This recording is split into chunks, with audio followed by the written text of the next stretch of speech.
Hello and welcome back to the Film Appreciation Podcast. I am your host, Nick, and as always, I am joined by my co-hosts, Isaac and Marlon. Back again. G'day. Episode 10. Episode 10, that's right, double digits. I actually didn't even clock that until just now. Feels pretty good, hey? It does. Yep. It feels really good. It's been a quick 10 months, It's been to be fair. really just quick. getting started, right? Yeah, well, we're going to get into the second year sooner rather than later, of course, because time's flying by. And you're going to try and make sure the second year's bigger and better.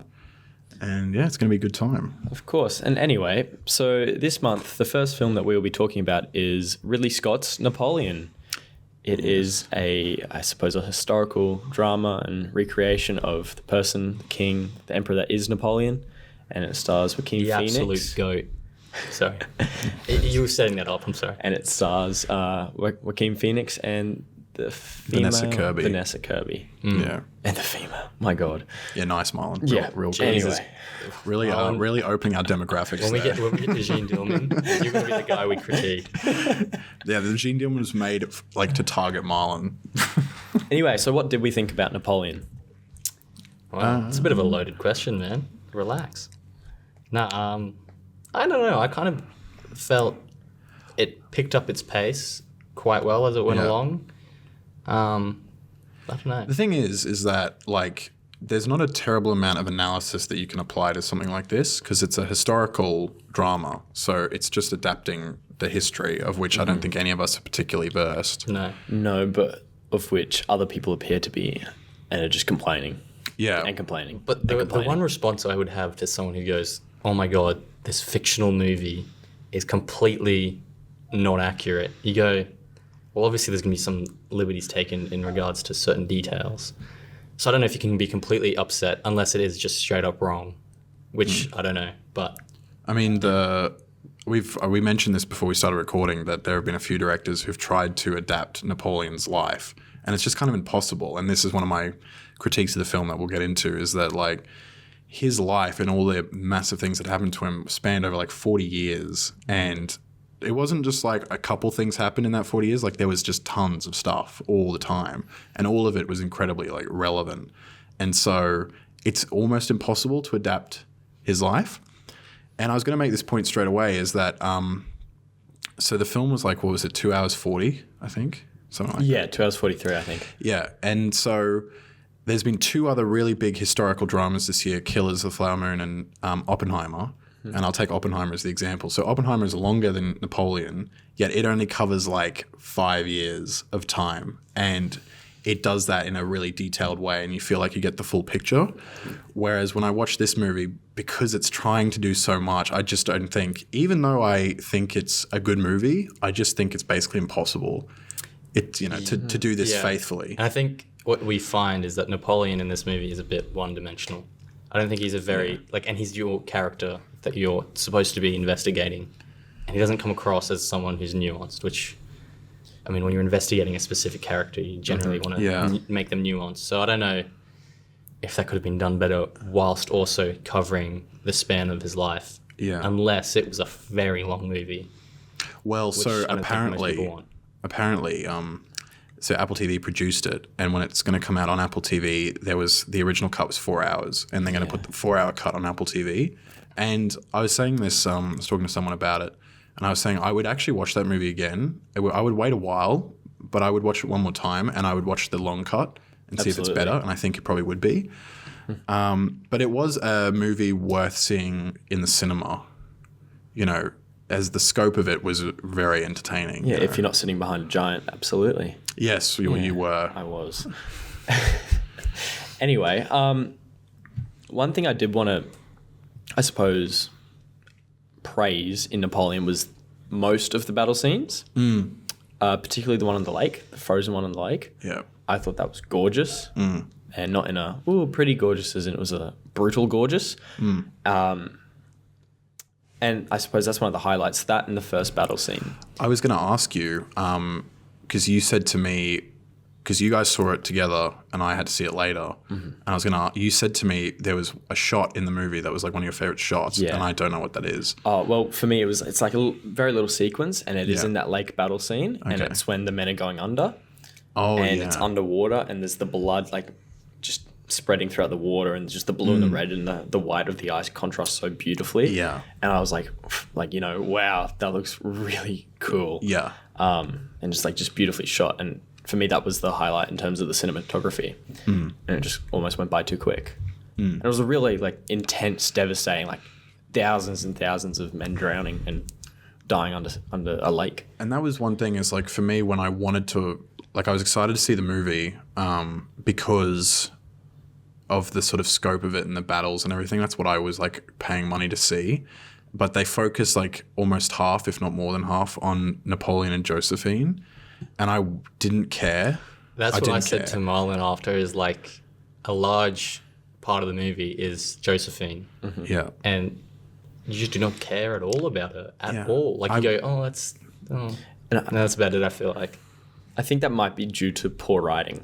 Yeah, I think because of the way that they do a lot of the, character development between the two characters is through narration. You don't really see a lot of it happen necessarily. So I don't know. And like, so there's this film critic, Mark Kermode, who's English, who I really like. And he, in his review of the movie, he said like Josephine was the best part of the movie. And I read his review before watching it.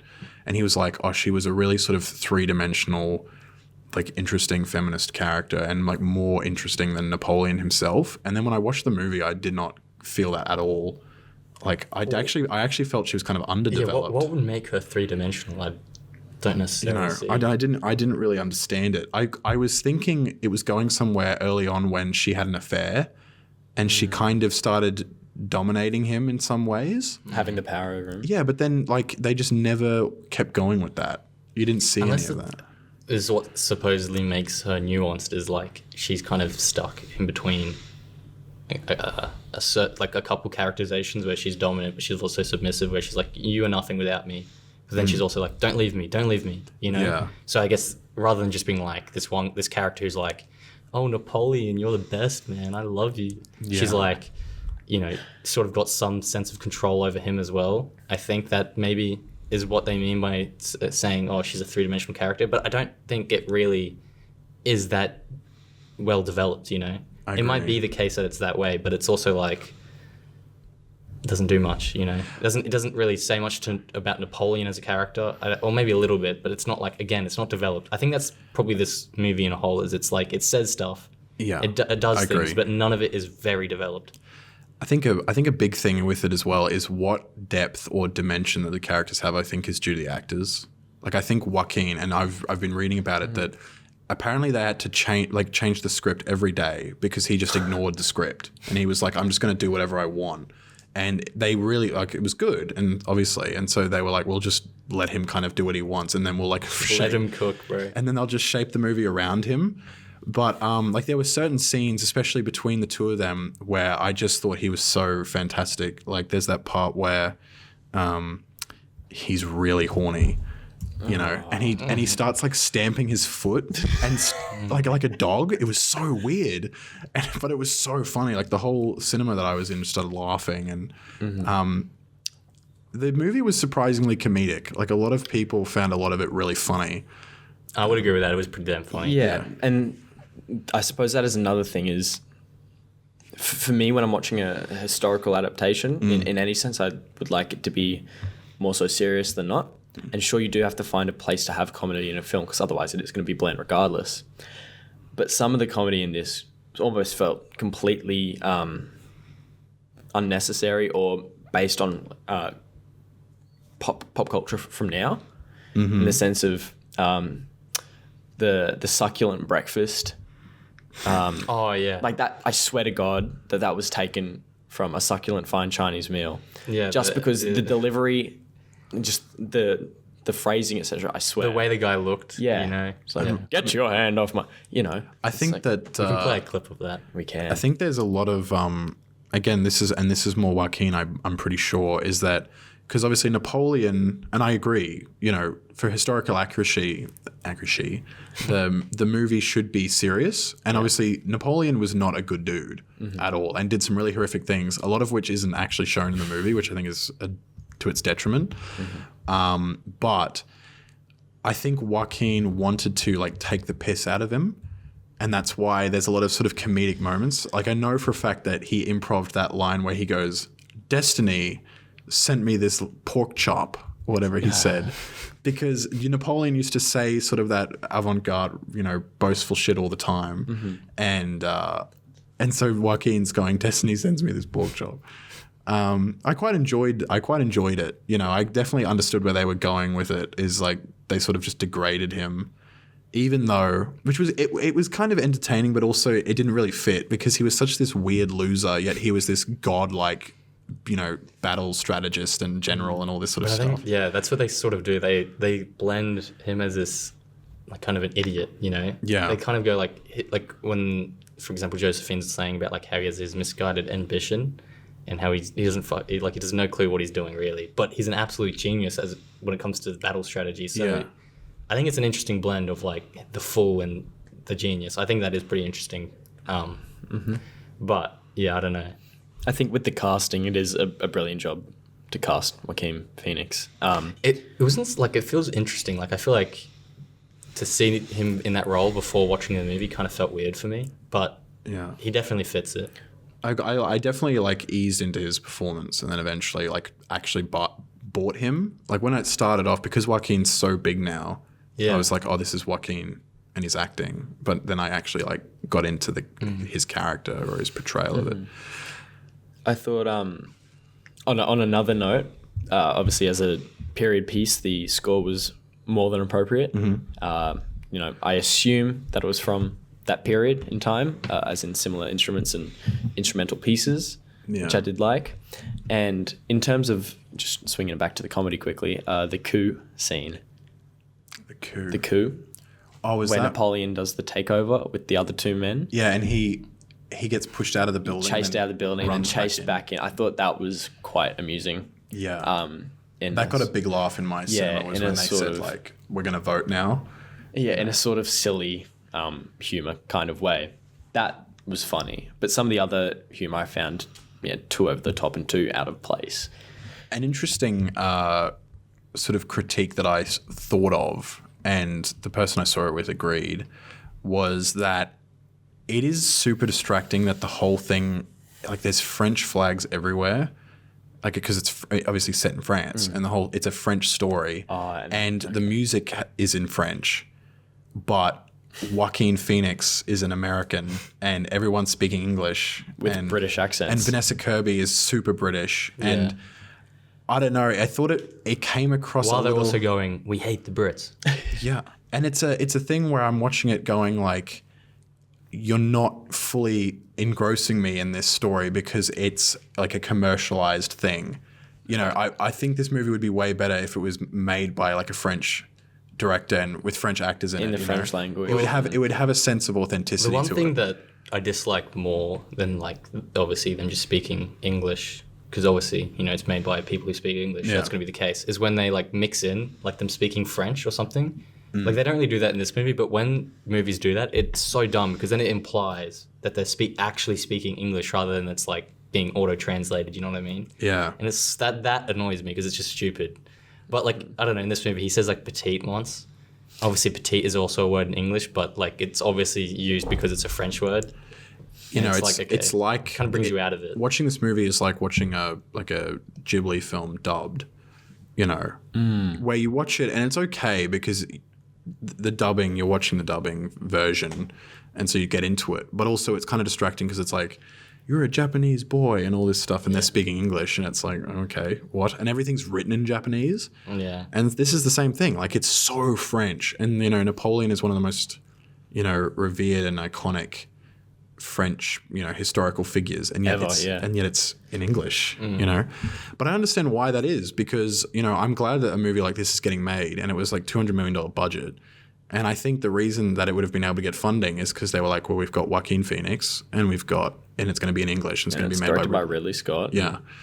But if they didn't have that, if it was like some sort of French art film or something, there's no way that it would be that big. I just had a tangent of a thought, right? So I don't understand. I don't know what his life was like when he was living on the islands. But imagine a Jeanne Dielman style movie of Napoleon just living on the island for a year. and he's just doing nothing. I feel like that would be a great movie. I thought that was a great ending. We'll get to Jeanne Dielman later. Yeah. But I really liked the ending. Like how they finished it off, him going to the island and the sort of the scenery of that. And that he he lied to the kids. Like he was like, Yeah, who burnt down Moscow? That was me. That was actually, thanks for bringing that up. That was my favorite scene, was when he entered Moscow and it was abandoned. Oh yeah, That was pretty cool. I thought that was so cool, and him just walking around this sort of ghost town of. Could you imagine Moscow. that like happening? You go in to take down the city, and they've all gone. You're like, what the hell? Well, I said that to the person I watched with. Is like, imagine you entered Moscow today and it was empty, and you're like, you go through. It'd be such a scary feeling. And then it just got lit alight. Especially expecting a battle, like you'd think something was going to happen. Yeah, well, they would all be like geared up for it. Yeah, On edge. Absolutely. and setting your own city on fire.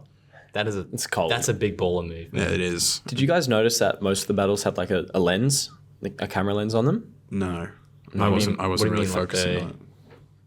What do you mean? As in like That the focus was different or something. not the focus. Sorry, what I mean by lens is like different color. Oh, the grading. Yeah. Okay. Right. Well, maybe not great. I think they've directly just put a lens over the camera. Right. But anyway, like one of the battles was like a yellowy tinge the whole time. Another was that in the ice was that nice cold blue. I think that was a really interesting choice rather than having, say, the Battle of Waterloo at the end where it's just normal color scheme. But rather than having them all just look the same, it really sort of... Well, they actually do that throughout the movie. Depending on like where we are in the story, it's very differently lit. Like when he becomes emperor, it's very like kind of goldish yellow. Whereas at the end, especially, it's grey. It's like when he's dying, it's just depressing. That's what I was saying. They were using them to bring out that's the actually emotion. a good point. And that I liked. I was going to say that's another, and you guys might disagree. There's a couple things. I had a number of, like I was entertained a lot by the whole movie, and the fact that it's almost 3 hours didn't feel like it was 3 hours. But I do think that it still has pacing issues. And there's two reasons. One is that I think the first half of the movie is significantly worse than the second half.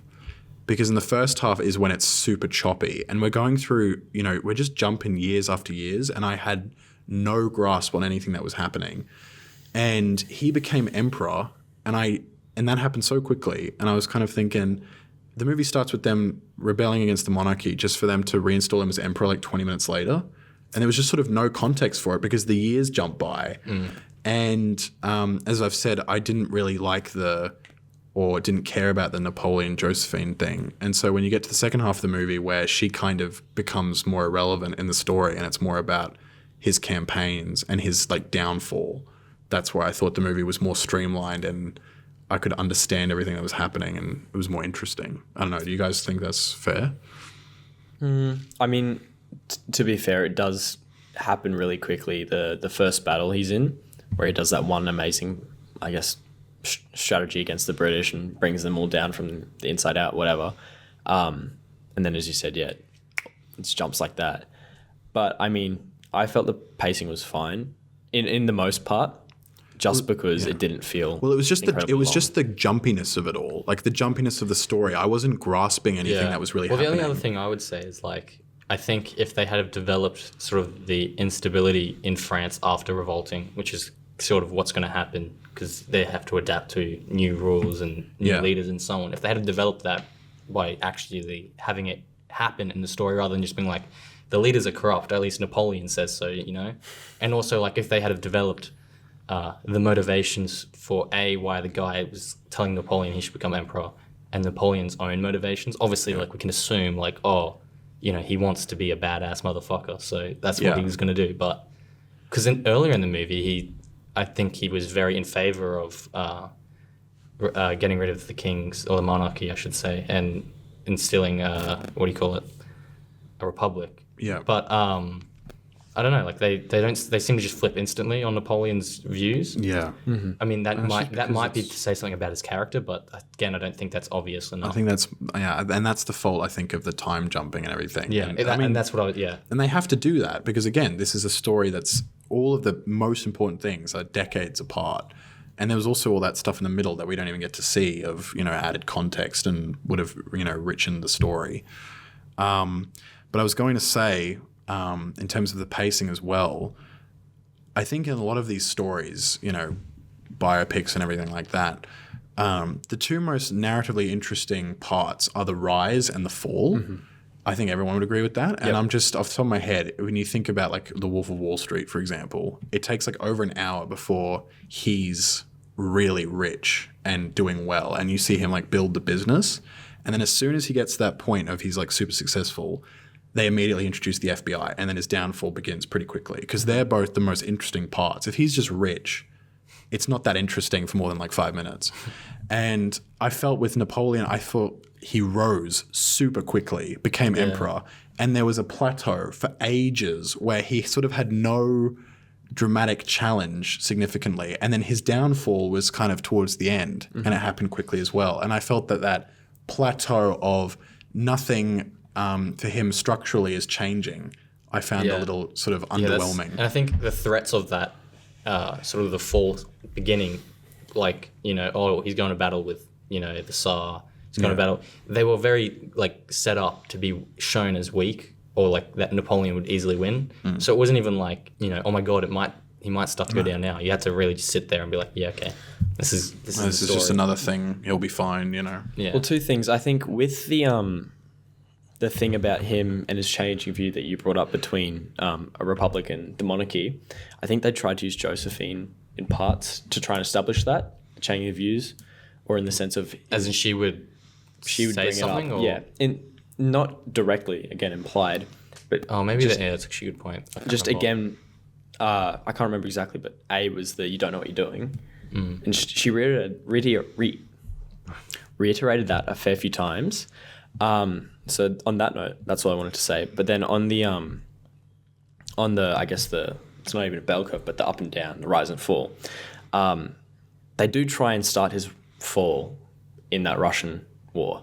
Yeah. Because he just gets annihilated. Yeah. So it kind of goes up like this, then plateaus, then down, but then it plateaus again. Yeah. And then it goes down again with the Battle of Waterloo. It's because there's that small segment where he fucks up, and so they go, "You're going off to this island where sort of France disowns you." That happens so quickly. It's And then he immediately comes back. And because I think if you know even vaguely anything about Napoleon, you know that he came back from the island. Yeah, in 1 year difference. So you know that's like not really a big thing within the story. It's just like they had to do it because it happened. Yeah, it was a 1 year between he got kicked out because of the Russian war, and then just leaves again. And again, in terms of that, but I also feel like realistically, him getting kicked out for the Russian war was kind of just like a scapegoat to get rid of him. Like I don't know if that was actually the exact reason. I feel like that was like okay, finally we now have a reason to get rid of him in the film. Yeah. Mm-hmm. But again, in terms of that pacing, I mean, he rises quickly, plateaus for ages, then he falls for the Russian failure. Then he immediately comes back and starts rising again because he starts to regain support. Like there's that scene where all the soldiers are like, "Oh, Emperor, great, you're back." They turn around, and then he immediately falls again. It's like it's like this. It's really weird in terms of a structure. It should be a triangle. It should just be like that. Yeah. And I think that's why there's so much Josephine in the film. So I think that is that big plateau we're talking about in the middle. I think that's where there's supposed to be a lot of micro ups and down bumps. Yeah. Due to his complex relationship with Josephine, but if you don't care about it, then that is just going to look like a flat plateau. Yeah. And the way that they portrayed Napoleon is sort of this almost shallow, and I don't know whether it was like that in real life or not. I haven't spoken to the bloke for a while. No. But and then Josephine's constant sort of change in attitudes as well. That does just look like a plateau rather than a wave. Well, I mean, I think the reason that relationship is focused on so much, I agree with that in terms of like they needed something, but that's mainly the reason is I think that's the way they figured out how to adapt the story is because they had to center it on something that's really small and could be explored very easily instead of, just only about his military conquest. And then the whole thing would be like a slideshow. It would just be, then he did this, then he did this, then he did this. Which becomes incredibly boring. It becomes boring and tedious. So even though the Josephine thing is a little disinteresting, I feel like it's the right choice because otherwise, it straight up would be unadaptable. And I think when Kubrick was trying to do it, he didn't focus on Josephine and he was trying to do the whole thing. And that's why he couldn't figure out a way to do the film because it was, there was nothing really that is tangible for the audience to continue with. But out of ashes rises the phoenix, and Barry Lyndon was born. Rises the Joaquin Phoenix. Oh, God. Well, do we have much more to say about Napoleon? Not really. Other than the two leads were great I mean, in their own ways. this is the thing: is there's tons of like issues with it, but I also found it really entertaining. And I thought, I mean, on a technical level, it's really spectacular. Yep. It's beautifully shot, acted, put together well. Costume and production is all fantastic. And as I said, like it chugs along quickly. I would watch it again, but with the longer version, so like it would be more fleshed out. Yeah. But yeah, I enjoyed it. I can pull it apart and critique it, but at the end of the day, like it's just a movie about Napoleon. I'm not looking for anything super like in depth here. I'm like, if I can be entertained and be like, oh yeah, well that's interesting that he did that, then kind of job done really, The one thing that was pretty interesting, at least in the characterization of Napoleon, was like he's not shown to be a warmonger. He's like wants peace, and he's like, maybe it's more that he claims that he wants peace, and then he goes, you didn't meet my peace terms. I'm going to go to war with you. But I don't know. It's interesting at least to do it that way. I don't know if that's how it actually was. Probably is. I hope some of the small parts of the movie are fleshed out in that longer cut. Like he went to Egypt, which was so cool, and he was there for like 2 seconds. And they used the pyramids to show that he went to Egypt when he never actually went. Yeah, he was in Egypt, and he's like, doesn't he he shoots the pyramid With a cannonball. Yeah. What? Anyway. That doesn't make any sense. Yeah. But yes, I was like, that's so cool. Napoleon's in Egypt, and he pisses off straight away. And I was like, we never went back. He touches the mummy on the face. When he sees the mummy, would that have happened in real life? That feels absolutely so specific That that a crazy man like him would. He apparently was super into what's the term called? Like archaeology Artifacts. or something. Oh, yeah. He was actually super into that, the real Napoleon. When you're taking over the world. And he did look at Egyptian mummies and all that. So I think that's why it was put in. I suppose one more thing I do want to bring up, Nick, is before Napoleon came out, you said it was your most hyped film of the year. Does that leave you disappointed then with the way it's turned out? I don't even know if did I say it was my most hyped film? Yeah. Well, I mean, that's changed already because there are like 2 others now that I'm more excited about than this one. Okay.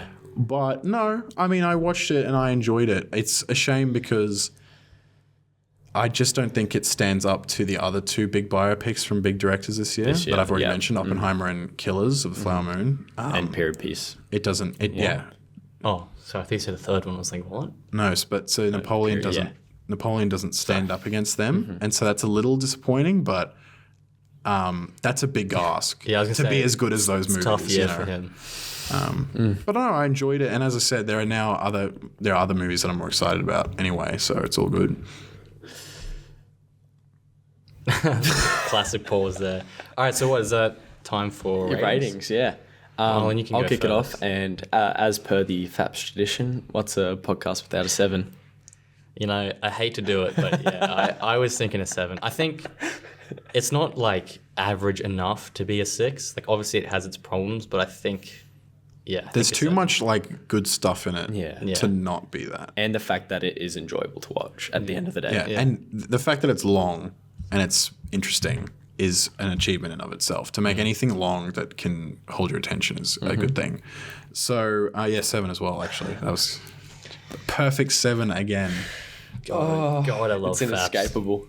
Yeah. So we will move on. Yes. So So Isaac. the next movie is The Killer by David Fincher. I don't know how many movies he's made now. He's made 12. 12 movies, yeah. So, I don't know. It was an interesting movie because I feel like it almost had way less to say than I feel like his other movies do. It seemed like the type of movie you make when you just feel like kind of winding down, making something that's just kind of fun to make without a bit having more to think too low-key. much. Yeah. And it was a pretty fun movie about a guy, he's what do you call it, like an assassin, I guess, hire for kill, and he messes up. First time he's basically ever messed up, and then the whole movie is what happens after. So Marlon and I, I'm sure people know that we try not to talk about the movies before we do this podcast, so that like it's interesting that our opinions come out organically in this way. But we did mention, Marlon and I briefly, that Marlon, you weren't hot on this movie, were you? Not really. I mean, I don't hate it, but I don't love it. And I think compared to some of David's other films that I have seen, I haven't seen all of them obviously, but it feels kind of let down. And the main thing I have to say about that, or my reason why, is it's a Netflix production, as far as I'm concerned. And anyway, it feels Netflixy in that sort of cheap, You thought it looked cheap? not looked. It looked Has it? No, but I know what you mean. Netflix, I don't know, there's a sort Almost certain like a TV feeling with show. Netflix movies. almost like a TV I don't know show. if it's like the lighting or if it's just the way that I don't even know. I haven't thought about it enough to put a finger on it, but there is a very specific Netflix feel. And I wonder if it's because the movies are made to go on Netflix that they're made in a specific way. I don't know what it is. Maybe it's just the way they produce it. I don't know. And whatever it is, it frustrates me because I feel like it leaves a lot on the table, and B, I just associate it with every other shit Netflix film out there. Did you find it frustrating that there was sort of a lack of characterization in the movie, or lack of like all the side characters were like barely in the movie? It's almost like it's in chapters, isn't it? Or Yeah. Like, so it's almost like, because I think it's based on a graphic novel, and so there are like part one is the hit and part two is, and it's like says location and then what it is. Yeah. Did that annoy you? That sort of. Well, it just feels very do this, then I have to do this, then I have to do this, then I have to do this. And there's sort of no, not authenticity, but I guess real life to the film. Right. And sure, obviously, as a killer, you do have a very rigid sort of way of going about things. But it's just him, essentially. You see his wife, or partner for a little bit. That becomes a motivation. Never hear from her again. Out of the picture. Yeah. Then you have a chat with a woman at a table, killer. Yeah. It just sort of feels like it was another film we did earlier in the year where it's, I have to tick this off so then we can do this. And was that's what that it felt one? like. I can't remember. It was just Isaac said it. Okay. Right. Well, it's gonna shock you, but I kind of love this movie. Yeah. You love it? I love it. I actually love it. By love, you mean like love it a lot or just enjoyed it? No, I love it. Damn. It's not the best movie of the year or anything, but I had like the best time. And so I watched I get that. It was a fun movie. I watched it in the cinema as well. I caught it in the cinema, and that really added a lot. I definitely think that if I saw it only on Netflix, it wouldn't give me the same experience. But I went in with basically no expectations and also not knowing anything about it. And I really like procedural kind of movies where you have a character who's really sort of OCD and focused on different things and kind of just has stuff to do. And I don't really care if there's no depth behind it, if it's like interesting and entertaining. And I found this movie just so entertaining. I think that this sort of story is such perfect for David Fincher, who is so specific in the way he like directs, and his editing is all very tight and quick and specific, and this character is obsessed over the details, and that is what David Fincher is as a filmmaker. Are you implying that David Fincher is the killer? Basically is. He basically is the killer. He's the But and it was almost, I'm not going to say it was taking the piss, but it was almost comical. Like you've got Michael Fassbender, he's like describing that he eats like a Big Mac without the bun, and he's listening to the Smiths, and then All he listens to is the Smiths. And at the start of the movie, he literally in like super serious slow-mo, whilst he's wearing like a top hat, as he goes, "I don't give a fuck." Yeah. And I so bought into it, and I was so entertained by it all, and there were so many just great sequences. I felt that the whole thing where he went back to see his lawyer, I thought that was a great sequence, and I found him to be quite a terrifying character, this unnamed killer. I think it's just because he's cold. He's so cold. The movie is so cold, and as a big fan of Fincher, I've seen every one of his films, and like Girl with the Dragon Tattoo and Gone Girl and all that stuff are so cold and so dark, and this as well. But also this one was kind of taking the piss a little bit. I thought that fight With the guy in Florida, Pitbull, yeah. that was so that was great. That was so awesome. And I remember sitting there going, this is like so great.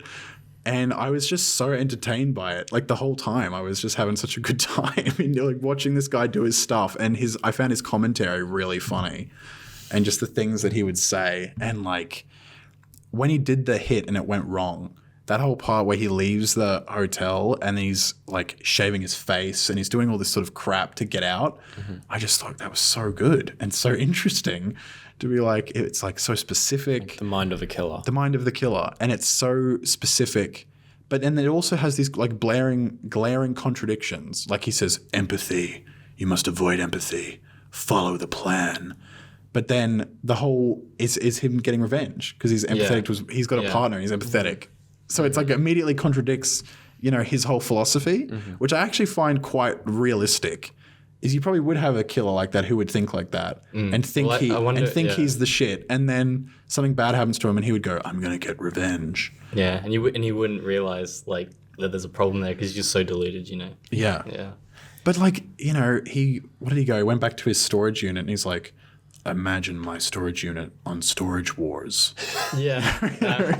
Yeah. I'd like to imagine it. Yeah. Yeah, like once all of this is done. Some of that is just so good. Like, and it's clearly just not taking itself that seriously, even though it's a really dark and really violent movie. I don't know. I had a great time with it. I agree that it was a really fun movie. I just think like that was all it was, and that kind of feels weird for a Fincher movie because I feel like, especially like I don't know, like Fight Club is like, I mean, he has a lot to say with that. And Seven as well. And Seven, So I don't know. I think The Killer is a movie that, again, as I said, just feels like something that he felt would be fun to make. But I think, that's why he did it. And this is actually going to lead into when we talk about Jeanne Dielman, but we have to kind of think about what the filmmaker was intending for. And I suppose that's also fair point. I don't think that he was intending The Killer to be another something to say kind of thing like Seven might be. Yeah. The guy who wrote Seven wrote The Killer screenplay. That guy's not an idiot, and they clearly are self-aware. And this was more of a movie where I think Fincher just liked it because it was specific, and I think he would have connected with the character in that way. And then the movie's just fun. They're just like, we're just gonna make this movie. Like now that you mentioned Jeanne Dielman, sort of a theme from that kind of is in here as well. The idea of repetition and the disruption of sort of the routine, and then what happens when that gets disrupted. That's kind of this movie as well. From the get-go. Yeah. So I think that's actually maybe that's sort of the commentary in some regard, And I think when your sort of rituals get disrupted in how we kind of can respond to that. But in in a lot of Fincher stuff, and because this is an adaptation, whereas Seven was an original thing, and Fight Club was an adaptation of a book. But some of the early stuff, was more with intention behind it, whereas like Girl with Dragon Tattoo and Gone Girl are more just like stories for the sake of being stories. They're not trying to sort of have a message in them, I think, particularly. Girl with Dragon Tattoo is an adaptation as well. Hey. Yeah. Isn't Gone Girl as well? Yeah, it is. They're all adaptations except Seven. But like Fight Club was written like as a book to have a purpose. Like there's a message is the point of the book. But would you say Gone Girl doesn't really have much to say? I don't really think so. I mean, like I feel like it's like, I mean, I don't think it's a very like incredibly important or nuanced point, but I feel like it's sort of just like a pretty classic thing about manipulation, maybe. Yeah, but I don't think. But you don't think it's you don't walk away from that unless you're a nervous person that my partner's going to do that to me. You kind of watch it and you just kind of go, that is a really fucked crazy up story. Cool story. Yeah, I guess that's a good point. And Girls Dragon Tattoo is the same thing. Whereas when you're watching Fight Club, you come out of it like, and you think about Fight Club, or you think about Seven. Damn, capitalism, bro. Yeah. Well, there's one thing I want to bring up, and it's the final sequence or the final dialogue in The Killer. And I wonder whether this is because it was made pretty much to go straight onto Netflix, but they do have sort of a message just right on the nose because it's just what he says. I'm going to read it out quickly. Is the need to feel secure is a slippery slope. Fate is a placebo, the only life path, the one behind you. If in the brief time we're all given, you can't accept this, or maybe you're not one of the few. Maybe you're just like me. And so I took that as a message of take life into your own hands. Nothing happens without doing it yourself. And that just felt so on the nose, like so in your face. And I wonder whether these are people that are just general sort of people watching a movie for the sake of it. do I need to put the message of the whole film at the very end so they get it if they hadn't already? No. And is that, you don't think I so? don't think so. I think, again, well, Fincher's in his 60s. He's made a lot of movies. He doesn't give a fuck. He doesn't care anymore, you know. And what I mean is that if he's going to make something, he's going to make it because he likes it. He likes the story. And this is a very simple story. It's definitely not trying to break new ground. It's just, this is a movie and this is what it's about and this is what we're going to explore. Okay. And I don't really think that he's sitting there going, well, I think the audience is going to try and like unearth a message in the film. Well, so The audience is just going to be like, why is this not like John Wick? Why is he not, you know, why are there no action scenes in the movie? also, why is there the need for that then? Well, because the killer the whole time is having commentary. He commentates the whole film. Yeah, That's he like does. most of the dialogue. And there are a lot of like extended dialogue sequences in his commentary where he says like shit about that. Like he does make life philosophies throughout the film when he does different things. And like if he's going to have his last monologue, he'll probably just say another thing. I don't think that monologue stands out in a strong way. I think it does compared to the rest of them. Well, other than the fact that it's at the end. But the only reason that would maybe stand out is because it's different. Yeah, it's But I think that's just because he's lived through the movie, and so there's going to be. Well, this is the end of the movie. The final monologue will be slightly different because it's saying adios. well, I just feel like it's trying to push a point that doesn't need to be pushed. You don't think it needs to Right. be pushed, as in the movie doesn't need to have a point, or what? No, it's if you've. I think it's there purely because it's a Netflix distribution. Right. Oh, so you're saying it's like just because it's spelling out Yeah, the obvious. and I don't Right. like that. But I think that's on. I don't think that's actually there But the because whole it's a Netflix movie, movie. but the whole movie is the killer spoon feeding everything. Yeah, that's what I was going to say. I He's think it's telling just you a symptom of He's telling you every single thought. the narrative. Okay. It's He's that- telling you every single Yeah. thought and every single idea that comes into his head. Extensive fucking monologues about how you shouldn't eat the bun on a McDonald's burger and all this sort of crap. You know, this is just nonsense. And of course, he's going to say something at the end. You know, That's on the nose. Fair enough. Yeah, so I don't think so. it's I don't think it's a symptom of it being a Netflix movie. I think it's a symptom of the specific Okay. narrative structure. Yeah, well, maybe I just interpreted it that way. And again, like when I watched it in the cinema, like I knew it was going to go on Netflix, but I wasn't thinking about it. You know, it was like watching a normal movie at the cinema. Yeah. And I so, really- and I it didn't, and wonder- it didn't feel out of place that end part. Yeah, that's what I wonder if had. I mean, I watched it on Netflix as well, but it wasn't something I was thinking about. So I wonder if you watch the movie without the sort of presupposition of it going, oh, this is going to be a Netflix movie. Yeah. I wonder how that would affect your viewing experience. I mean, it's not really something you can make Change any now. comment on, but yeah, it'd be interesting to know. I did find another note of one of the Netflix-y things that pissed me off was the pop-up texts. Oh, There are a yeah, lot of right, times where yeah. the bubble would come up, and that Yeah. shit just makes me want to. Wait, what do you mean by pop-up text? Like he'd be on his phone, and then the text bubble appears across your screen, and the I don't text know, that chain was like comes such a nothing down. thing in my brain. No, that shit. That's just because it's like I a don't. modern. I don't really shit clock gives that. That happens in a such- lot of movies now. Yeah, and they're it's all just a- Netflix movies. I Most think of them. that's just like, you know, like for example, like when Ready Player One did the thing where they like go behind the. Yeah. It's something that Ready just Player becomes. One's it just sci-fi, becomes. that's completely No. But different. my point is, it's something that just becomes a part of film literacy. Like that's just how they do it now. I think that's Yeah. it's an example of that. And Like, it frustrates somebody did it once, and people were like, "This is just how we do it now." That's how we get across that this is a message on an iPhone. Frustrates me. Because it's easier than like if you go. Oh, it absolutely is. If you go on the phone, they have to like, you know, it's that is so Yeah. that just doesn't work. So I think that's why. or you just have the Yeah, I understand. Like, if especially like depending on the movie, like if it's a movie where you feel like you're almost just observing, and then all of a sudden like you're like getting like some graphic on the screen, it's like, well, it doesn't make sense. But I think some movies, like they're not made to feel that way. Like this is a movie that doesn't, I don't think, feel like you're there within it. It's just like you feel like you're watching a movie. Okay. So I think in those kind of contexts, it works better. There are movies where it doesn't work because it's like you feel that you are there as an observer. So it doesn't really make sense. Like if it was in, I don't know, like if it was in Jeanne Dielman, it would make no sense. It would make absolutely Well, there no weren't sense. phones And like it would that back make the then. movie, that one thing in the movie would ruin it. Yeah. You know, but agreed. in something like The Killer, it's just kind of like, this is how they do it. Yeah. It doesn't have to be done that way, but it's just the way it's done. And again, like the just movie. seems tacky. Well, the movie. I agree. I don't Such think a it- black, dark movie, Yeah. and then you've got I think bright it's- colors coming out of the screen at you. I think it's something that could be improved. Yeah. Well, but one- I just think it's the way they do it now. But a So, couple I mean, you know, you don't have to accept it. But a couple things to that. One is it is a very modern take on a hitman story, and so the fact that they're kind of utilizing modern stuff. Yeah, like doesn't conventional surprise technology. me. Doesn't surprise me.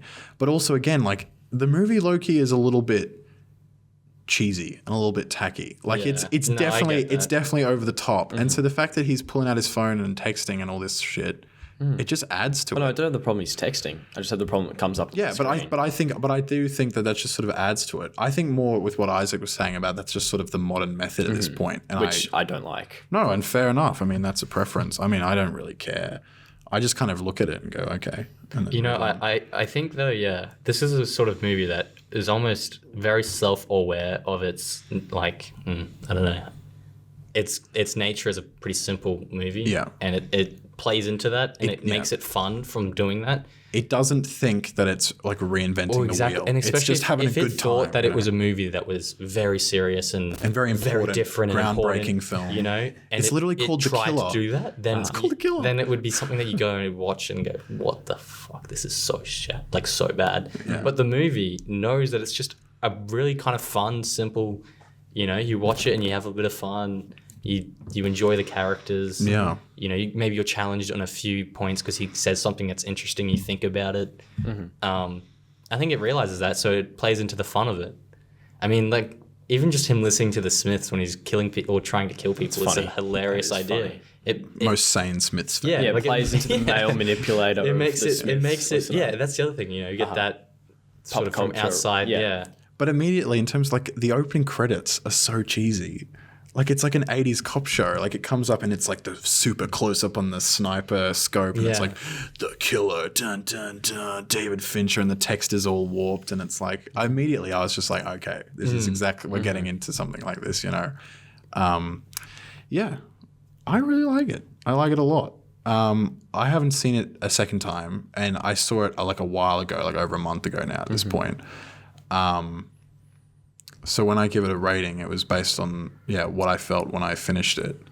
But I like it's very possible that I watch it again. You know, and see it on Netflix, and it might downgrade it for me. But at the moment, it's one of my favorites. Before we of the get to year. ratings, did we want to say anything about specific performances? I know, obviously, like it's pretty much just Michael Fassbender the whole. Well, he was so good in it. But yeah. he was so cold and scary. Who's the lady with the blonde hair at the end? Tilda Swinton. She's in a lot of stuff. Hey? Yeah, Tilda She was Swinton. the Ice Queen in Narnia, right? Yeah, that's right. Yeah, that's all I remember. Oh, from her character, I didn't really No, like too much. neither.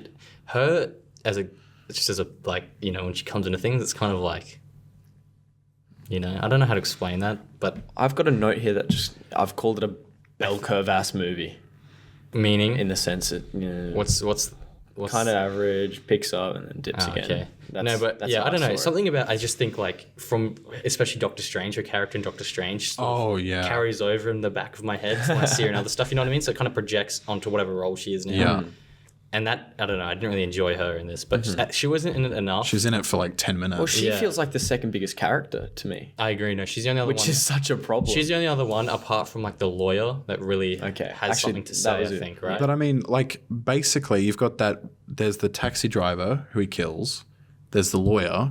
There's that dude he fights in Florida, and there's her, and then that dude right at the very end. and his missus. Yeah, and his missus, who I don't even think has any lines. No, she's basically like, oh, So- I didn't tell him anything. And all those characters that I listed, literally, I think only have one scene each in the whole Yeah. movie. And so 95% of the movie is just Michael Fassbender driving around going, And yeah, don't and the care. fact that the movie is enjoyable says a lot about his performance. Because I think Yeah. if it falls flat, the movie falls flat as well. Yeah, if you've got a movie that's predominantly only one character, and then Yeah, but I think that also has a lot to do with the characters.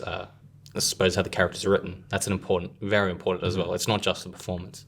well, I And think they both work together very well here. I probably agree that she was probably my least favorite side character, Tilda Swinton, just because I feel like she was a little bit more out there than the other ones. I felt Yeah. all the other side characters were incredibly understated because Fassbender's understated.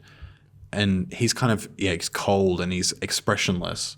But then Tilda was kind of like, you know, chewing the scenery and it was a little distracting. And the thing with, I don't know, maybe this is the point, is she seems like it's serious.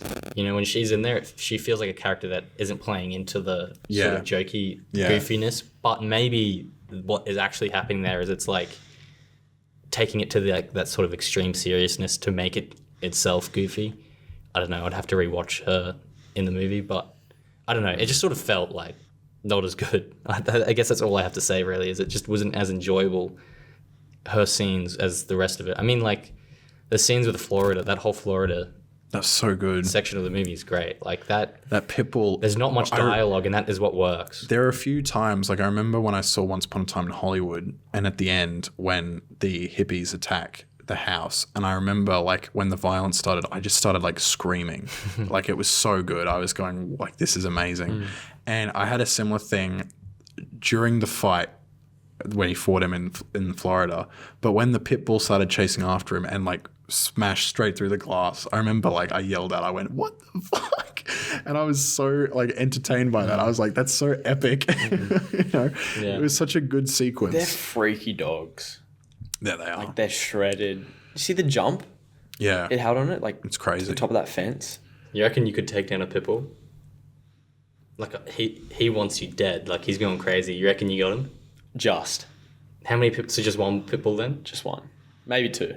Not many more. What dog's your dog? I've got a chihuahua. How many of those do you reckon you could take? Oh, limitless. Although they do rip you up. I've got cuts on my hands from playing with it. It's I thought you were like the new about version of to say, would his chihuahua beat a pit bull? And I was going to be Yeah, like, do you reckon? My dog would try and fight it, but I don't think he'd win. That's like the new version of the how many kids do you reckon you could beat in a fight? yeah, I got How many asked. pit I got bulls? asked that, like, how many 4-year-olds Yeah. do you think you could dear. take on? And I was like a lot. I reckon I could take like 60 But of it really depends like how they're fighting, you know. Are they smart? They're 4-year-olds. Well, you gotta remember that you gotta have no empathy, as Michael Fassbender tells us. You know, Well, I stick would, to the I would, plan. I would, yeah, like a lion. I would Yeah. pick the weakest one first. But and what in if my they, mind, I'd what be if like, they stick all, to the like plan. you have like a million of them just getting on top of you at once? What are you gonna? Wouldn't you get a crushed? million pit bulls? No, or a million little children? 4-year-olds, bro. What are you gonna do? Well, if you got a million on them, You can't do anything. you're not going to be able to move. No, but you know what I mean. Ain't gonna like- get crushed? Yeah. By a million, that was supposed to just be like a sort of Okay. a Several dozen. large number of kids. all- Okay, so if they all attacking fell you at once. on me, I reckon I could probably, if I got onto my hands and knees, I reckon I would have the core strength to stand back up, and then I would just start sort of throwing them away. Yeah. You know, I'd pick them up like a cricket ball and just Would you start be able to pegging do it them though? to children. Never mind. Let's, Yeah, we don't want to answer the Yeah. question. Do you, do you have empathy for children or not? Would you have the killer instinct to kill some kids? When I see them running at me, I'm like, stick to the yeah, plan. it's them. I It's don't them or give- you. It's them or you. I don't give a fuck. Alrighty. So, Isaac, would you like to kick us off? Yeah. Well, I hate to continue. the trend. Are you giving it a 7? Cringe. I am gonna give it a 7. Yeah. What are you giving it, Marlon? 6. You're giving it a 6. Just. So again, this is based on my enjoyment on the first time I saw it. I'm giving it a 9. Wow. Yeah. Respect, man. So I feel like It's a big baller move. I do think there's a good chance it'll go down to an 8 when I see it again, but I haven't seen it again, so I have to go off. When I walked out of the theater, I went, that was a 9. That was one of my favorite movies I've seen this year. Well, lucky for you, Nick, it's on Netflix. I know. I can see it So whenever soon. see it whenever I want. And But see, this is the finally, thing, because you can see it whenever you want. You're probably gonna watch it less. Yeah, that's Like, actually it's true. always available. Yeah, I'll watch it tomorrow. You know. Yeah, I'm and like, you'll never oh, watch well, it. it's there. You know, I'll Yeah. get to it. You know, and it's never going to leave because Yeah. it's like an Netflix-owned thing. Yeah. So, full title here, please, Nick. Yeah, you speak French. I think okay. I didn't write it down. I just have Jeanne Dielman. Yeah. 23. So Hang on, let me get Google Translate. Quite the commerce. 1080 Brussels. that hold on, let me beautiful see. pronunciation. So it's Jeanne Dielman 23. Not that the rest of it matters. Quai de Commerce. Oh, wow. I was so 1080 off. 1080 Brussels. That's I love how you went from like the French pronunciation then to just Brussels. Brussels. In the most like Australian well, accent. that is Brussels. That's where she. No, I know. I'm just saying like the way it's pronounced. So yes, but we're going to just abbreviate that title, Jeanne Dielman. We're not going to keep saying Absolutely. it. But essentially, Jeanne Dielman is my pick for this episode. It is a film by Chantal Akerman, and she's Belgian, yeah, Yes. she's Belgian. And when was it made? I didn't write it down. 75, I believe. 75, yeah. Yeah, so it was made in 1975. It is a massive deal amongst the cinephile crowd. It's a really well-known and often hotly debated film, which is why I wanted to talk about it, because I thought it would be an interesting thing to talk about. And it was voted in the Sight and Sound film poll, which is the biggest film poll in the world. It is. It happens once every 10 years. The critics voted it as the best film ever made, and the directors who voted it as the 4th best. So that's a big thing. That's a big wrap up. Are these the same critics that give all the Star Wars Disney movies like 5 stars? Probably, yes. How dare they? No, not to compare these two movies at all. But okay, so essentially, what is this movie about? So that title is her name and address, which is very apt because that's basically all you get. Yeah. And essentially, the movie it follows the life of a very average woman, Specifically 3 days. Specifically 3 days of a very average woman at just some point in her life, and you follow her through her whole day and across all 3 days. What she's doing, her daily chores, her cleaning the house and buying groceries and looking after her son, and She's also widowed, by the way.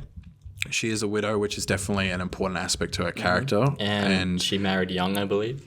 I believe that's. I think Well, that she was looks fairly young, and she has like an almost that's implied. adult son. Yeah, because one of the lines she says is like she got married to whoever she got married to because that's what women were doing at the time. She Or has expected to do. She has, I think it's a sister or something who is living in Canada who she corresponds with, which is also a thing where a lot of the information about her past is revealed.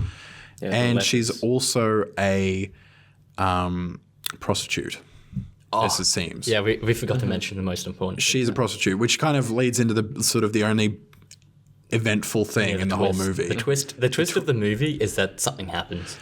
That's actually true. So the sort of brief description of the movie is it says like Jeanne Dielman is living a normal life until she picks up a pair of scissors. That's low key, like that's fact. That's kind of cool. Which Sounds cool. That's how they describe it. But she picks up the pair of scissors in the last 7 minutes of a 3.5 hour Well, movie. it's interesting. cuts off her hair. It's like it's almost an anti-film in the sense that, or anti-narrative, I guess.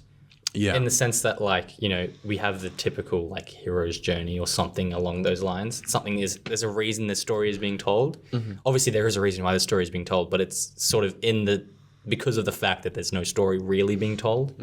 I mean, I suppose that's not entirely true, but I think it's sort of like an estimation of what's happening here. So I definitely want to start off the conversation with a sort of a double question, which is this.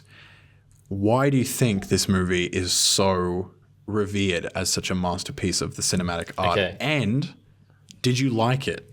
Okay, You go first, I'll start. mate. So to answer the first question, I think it's quite obvious. It's for what it does from firstly a feminist perspective, Yeah. and secondly what it does as cinematic for the cinematic code.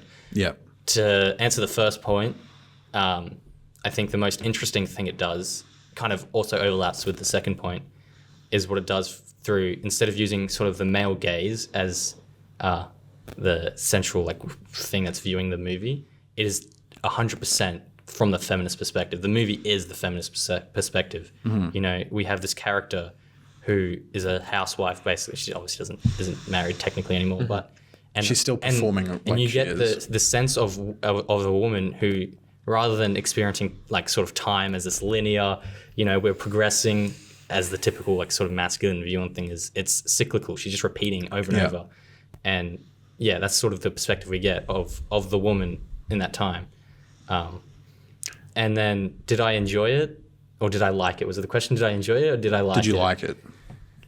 I would say I liked it, but to say I enjoyed it is kind of a weird thing to say, I think. Yeah. I definitely I think that's fair. was sort of, I don't know, like half hypnotized, half like waiting to be done. It's hard to sort of articulate that feeling, but yeah, I definitely liked it as a movie. Marlon? I'm not going to say anything on the first point. Isaac nailed it on the head. It is a very strong commentary on the feminist perspective, and I think even more so generally on the mundaneness of adult life as well. I agree. Totally. That's one of the first things I thought is, in some respects, life is boring at times. Yeah. And it's about how do you almost break the cycle. Or how do you cope with that, like, you know, understated, almost invisible, but immense pressure of like the same thing? Well, in our day and age, you know, a lot of us are going to finish uni and then it's going to be 40 years of the workforce, holidaying once a year, and then we're going to die. basically. Like for a lot of You can people. die at like 60, bro. I hope that is not me, and I will do everything in my power not to be. Anyway, second thing is, Yeah, this is not psychology. I Psych I session. like the film for its commentary, Yeah. but I find it dreadfully boring, which is the point. Yeah. But which means I can't like it for the Yeah. film itself, Okay. as in terms of as a movie more so rather than the commentary Yeah. within the movie, which we talked about before in I think it was The Killer. Yeah. Just the intention behind the film has Yeah. to be understood. Yes. And that is completely the intention. Yeah. But But it's at the boring. end of the day, a film is made to be watched in its Yeah. general entirety. And if you can't watch a film because of its intention, Yeah. then you sort of have to. It's critique it. like a double negative or something. It's hard weird. I think this film doesn't exist within the same space as most films you generally watch, which are entertainment. This film is not entertainment unless you're like not a normal person. You're a freak. So Well, I mean, that's, let's not use that word. All right. They're just not normal. Well, I guess we can't say that either. What do we say without you getting are trouble? Film critic. You are a person who likes things is- that most people don't like. Yeah. There we go. We got out of it. well, first, I will try to answer the questions that I asked as well. So first of all, I think the feminist perspective totally, and I'm also thinking because I thought on a critical perspective, like the critics who think this is the greatest thing ever, of course they view the intention of the film as obviously it achieves its goal, it achieves its intention, so that becomes a plus in the film's favor, and of course it is this really poignant feminist thing, and so of course that's on a critic perspective, that's fine. But I also thought, why would directors like this movie so much? And I think a big part of it would be this movie's sort of commitment to patience and allowing things to play out in real time and slowly and all this stuff. And I think, before that, movies, not that they didn't have moments to breathe, but they didn't have 10-minute scenes of washing up and stuff like this. Making meatloaf. Making meatloaf. I like that scene. Or just walking around and looking in a shop window and nothing happens. Or having conversations which are boring and, kind of not perfect, They feel natural, you know what I mean? Yeah. And I it's almost think- like they weren't scripted. Obviously they probably were, but they feel like, oh yeah. But I think, for a director, I think if you were to see this, that would be such a enlightening or revolutionary thing, is if you wanted to either make a slice of life movie or you just had a scene that you really wanted to give a lot of time, you can give a scene as much time as you want. And I think that's what this movie demonstrates, is you can actually take as much time as you want to do as little as you want, should you wish to. And you can do it well. You can do it well. And I think the movie does do well. And in terms for me, I definitely liked it. I liked it a lot. To be honest, I was going in thinking it was going to be so boring. And the first half hour felt like an hour. I was like, oh my God. But then I think it was right about the time where she finished having dinner with her son on the first night. And then she started looking at that letter. And then we proceeded into the second day. I actually got really comfortable and really into the vibe. And I kept watching it until about an hour and 45, so about halfway. And then I was saying to Marlon that I could feel myself getting tired and I was going to lose focus, and so I turned it off. Well, the one thing I will say is I think the film, after day one, you know what to expect, obviously apart from the ending. Yeah. And so maybe I think people might say you don't need the rest. It gets the point across. But what I think is interesting is because the central thesis of this movie is basically, repetition and what that is experienced as, it makes a lot of sense for why it is repetitive. It is completely the point. And I think that almost, rather than being a detriment, as some people might perhaps first originally think, actually bolsters up sort of the argument.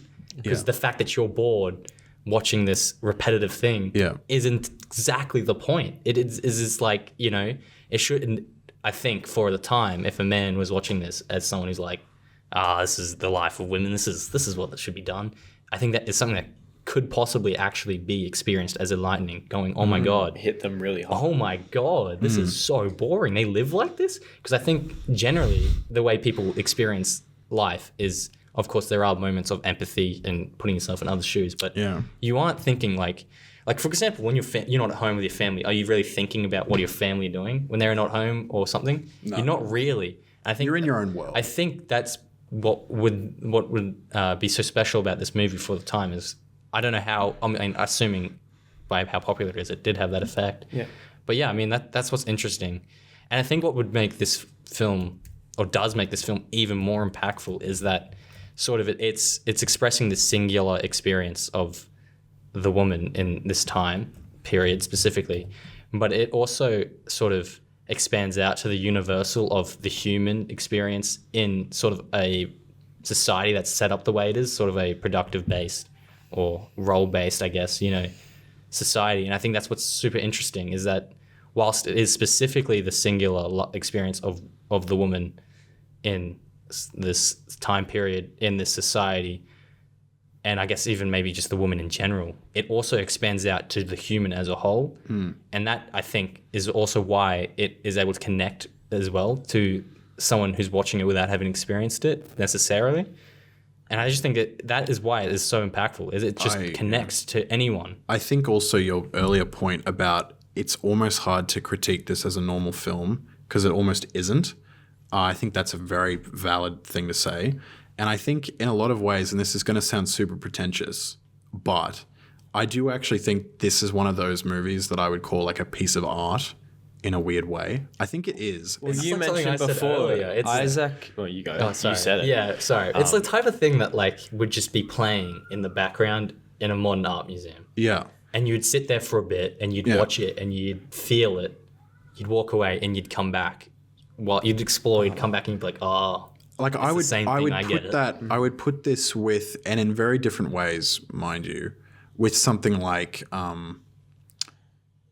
2001 in a different way, but in the same way that 2001 it does obviously have more of a story, and you can, and as a normal person could watch 2001 and enjoy it. The average movie watcher would fucking hate this movie, but 2001 is also a piece of art in itself. And I do agree that And I the think most average movie watcher would not really enjoy it. no, and I think you could 2001 is, and I mean we've all discussed that we think that it's objectively the greatest film ever, and I think it's because it's digestible and could be viewed as a normal movie whilst also being a piece of cinematic art, and I think Jeanne Dielman is a piece of art, but it's not like an enjoyable normal movie. I think you get into that sort of tough having point. the maths terminology in my brain here, it's like it's within the set of movies, but it is not a part of the set of entertaining movies, Yeah. So it's And I can understand the debate where people, so like you got one guy and he says, this movie's boring as shit.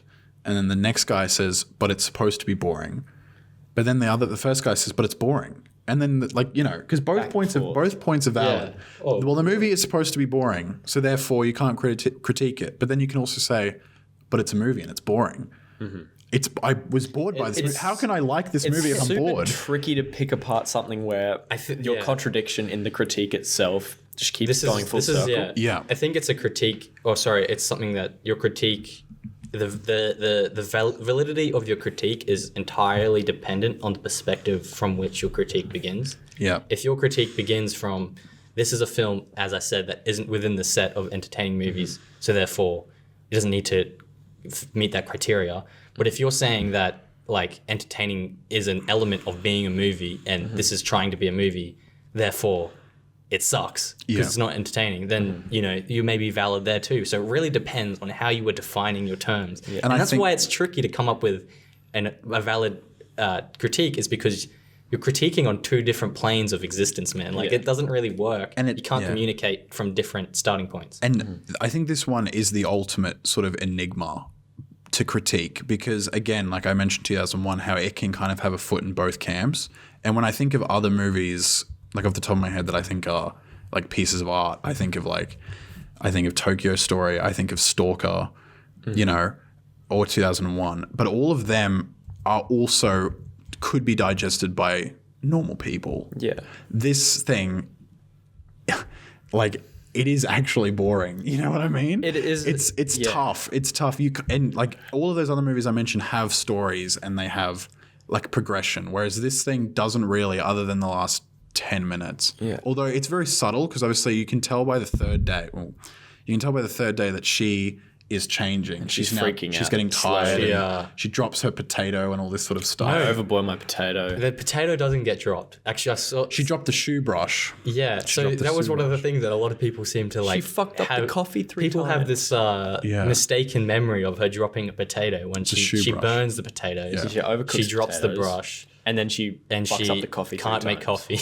But I did like has to that. smell the milk I did soaking like with that. And then pours the coffee out. Yeah. I did like that point though that because on the Criterion Channel, which is where I watch this, Sofia Coppola, like they do this thing where they get directors and they pick like a handful of movies and will like introduce them and then you can watch the film and the director just gives their own opinion about it. Pretty cool. And Sofia Coppola did one for Jeanne Dielman and she was saying like one thing that's so cool about it is the patience that it has and you get so, aware of her routine that something like her dropping a shoe brush is like this big deal. And you sit there and you go, what the fuck?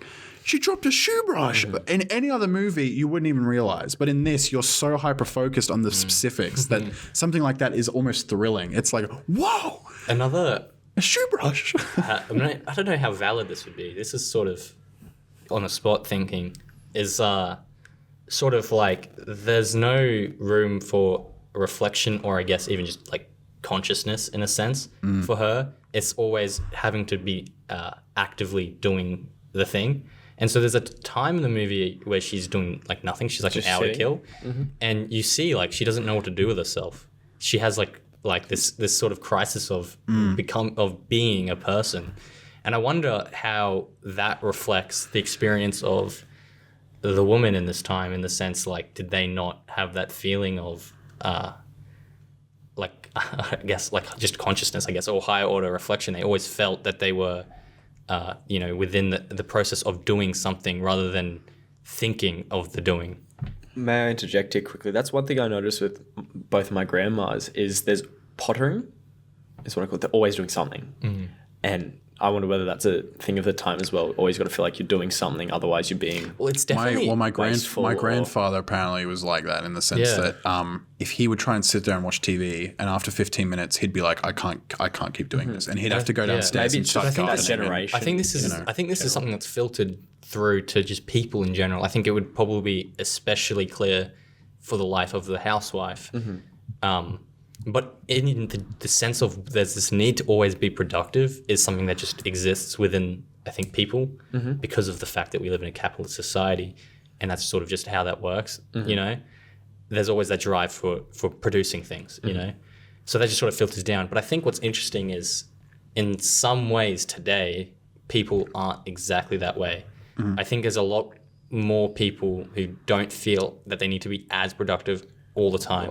But there's still that sense of I need to be productive always, at some points. It's very tricky because I feel like that we're saying about today is a lot about mental health awareness and the need to not burn out, I etc. agree. I think that's actually a because good that's point. a lot more aware these days. People are a lot more self-aware about when they're burning out, about how they are, etc. But what I wonder though is if that's like, because now we're aware of like, we shouldn't always be productive. The reason for that is so we can actually be more productive, rather than tricky. being like, Yeah. we need, let's become better people. Let's understand ourselves. Let's build ourselves as better people, so on and so forth, whatever you want to say. Rather than that, it's like this self-creation idea. It's actually just, let's become more productive members of society, whatever that entails, you know? So I don't know. It rather than, you think it's this lens, it's actually for that. But I don't know if that's true. You'd have to actually do some research. But yeah. I was going to say, and this, it's kind of me leading into a question to ask you guys, but I was going to make the point first, which is that I think, again, it's obviously it's a feminist film. And I think one of the best parts about it is how organically it's a feminist film, in the sense that there's never one scene where there's ever the intention to demonstrate something like that. Like, it's all shown so naturally and organically, and the way information is like revealed through the correspondence with her sister in Canada. You learn about her past, and also, she's obviously, you can tell she's not told her son about her prostituting side hustle, which she uses so he can have lunch money and all this stuff.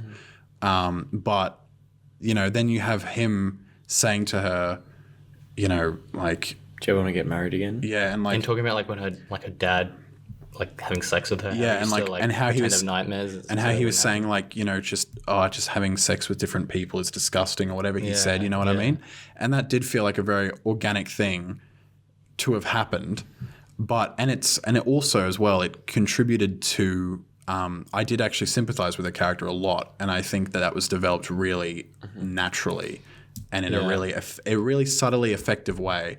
And I was just going to say, did you guys feel that you like connected with her and connected with the story? Well, that's like one of my favorite lines in the movie. It's not even like anything greatly, important, but it's like that when she's having the conversation with her son.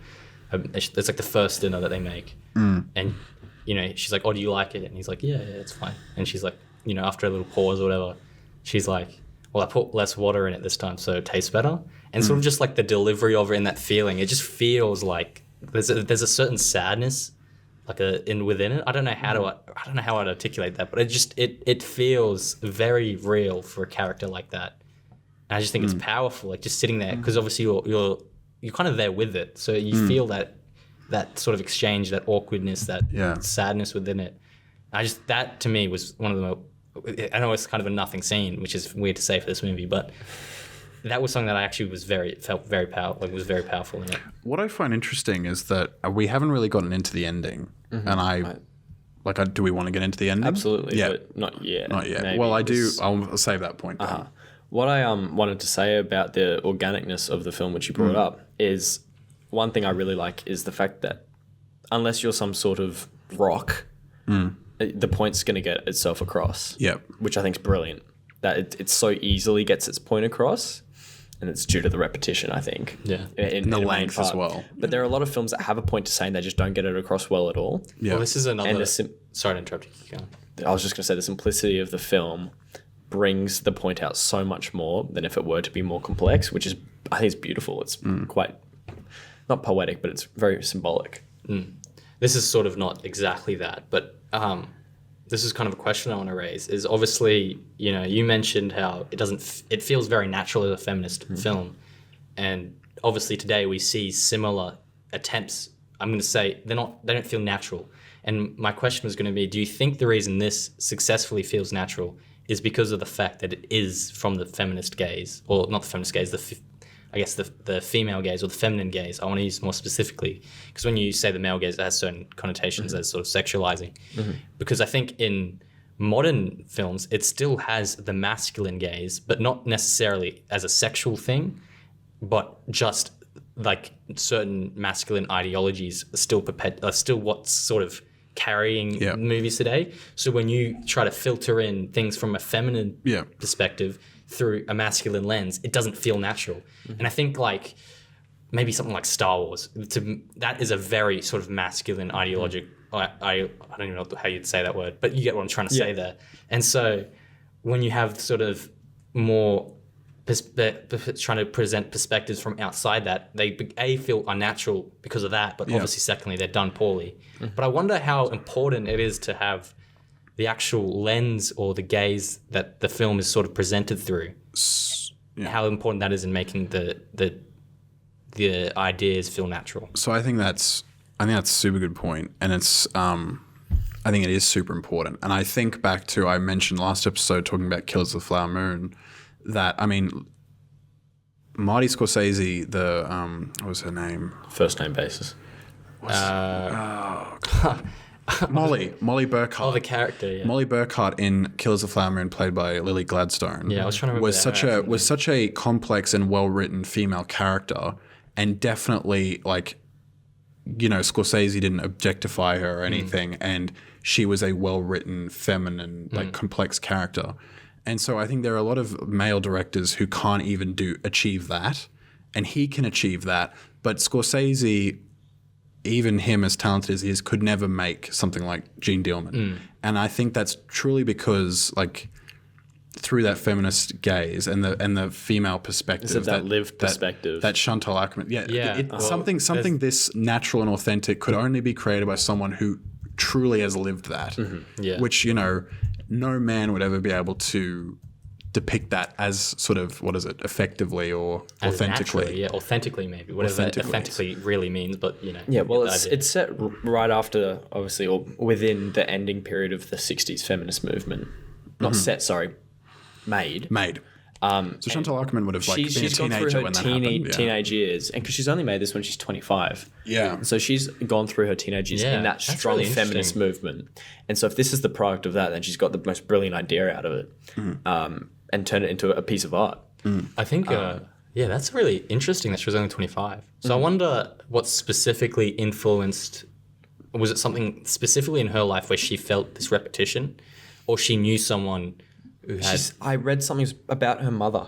so, okay. Something about her mother. Yeah, that's really cool, I was actually. reading it actually on because Internet we Archive. talk about the lived experience, and she's not lived the experience of the middle-aged Yeah, woman. yeah. And so I think that, obviously, you know, you can sort of bring in other people's lived experiences, but then your own sort of But I mean- create something from that. But I think that's interesting. But I mean, I grew up predominantly with being raised by my mum, and I've only got my sister.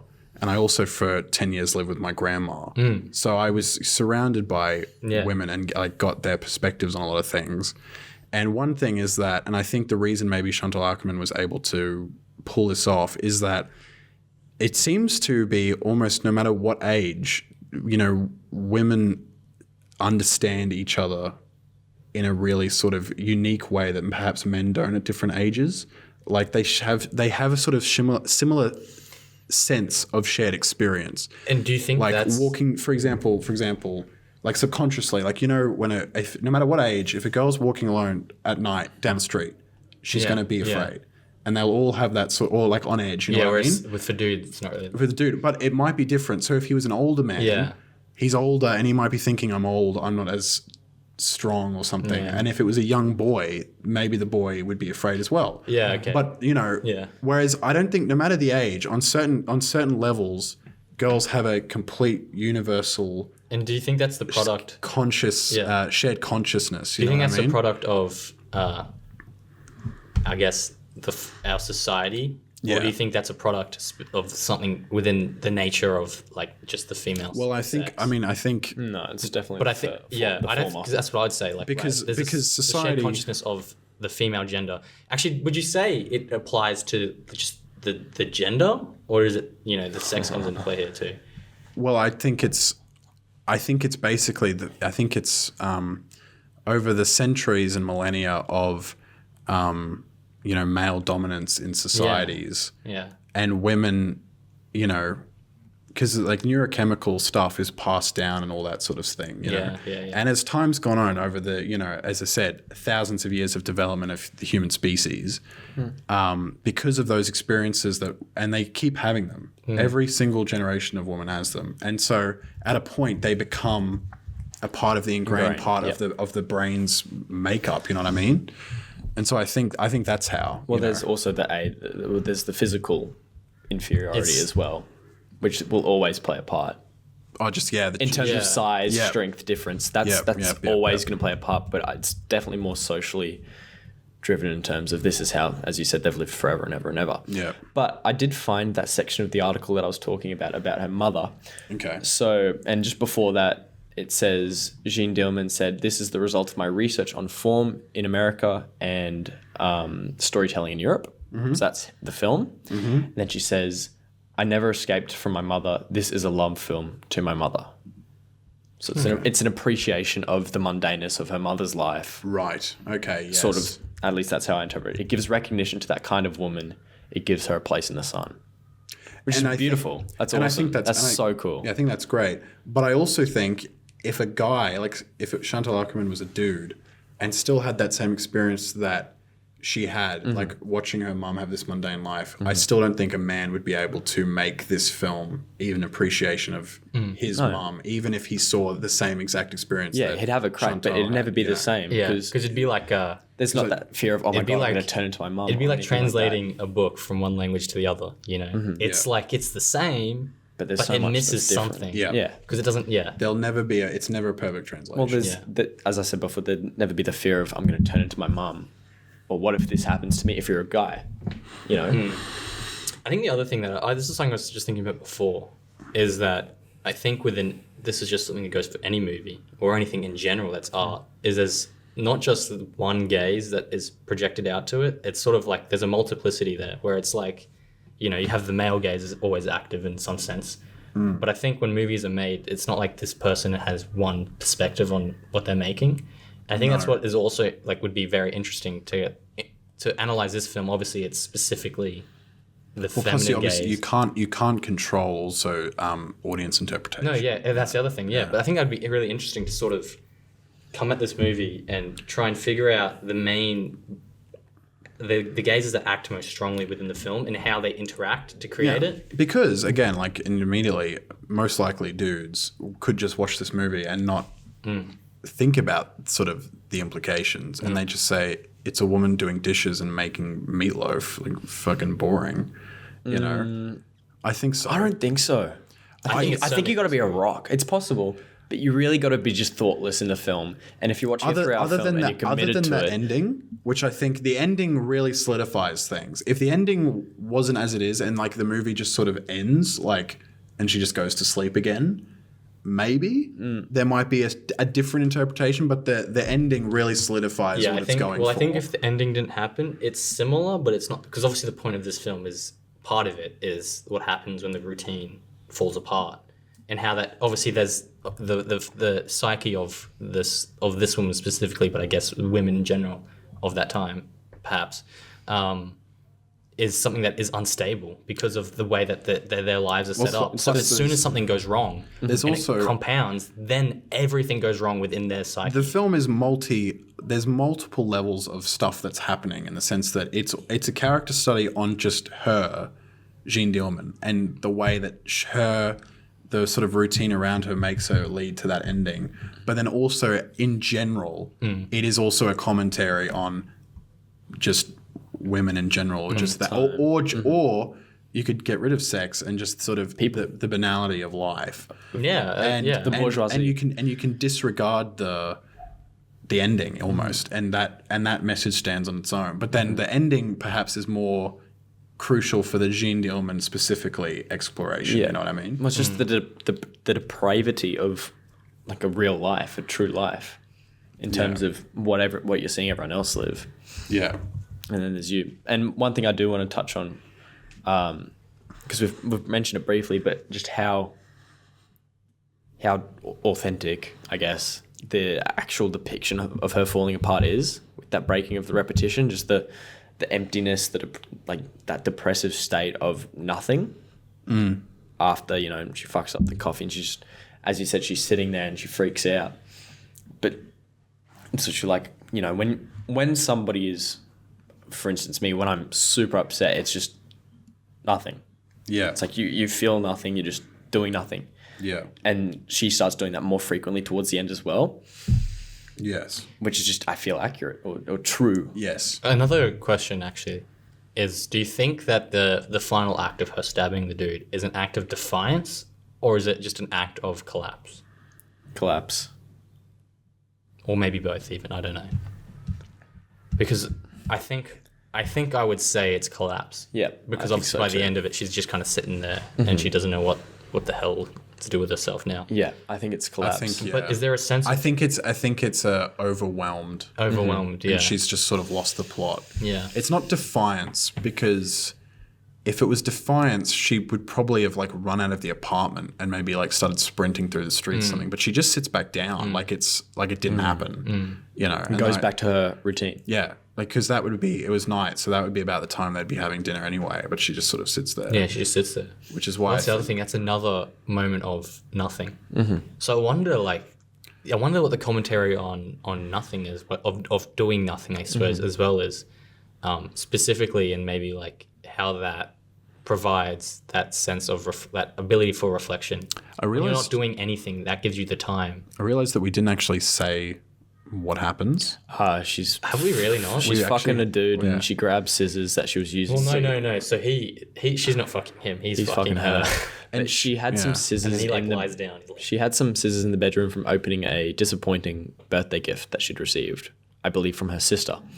And the guy comes in. She puts them behind the cabinet, like behind a photo. Do the deed.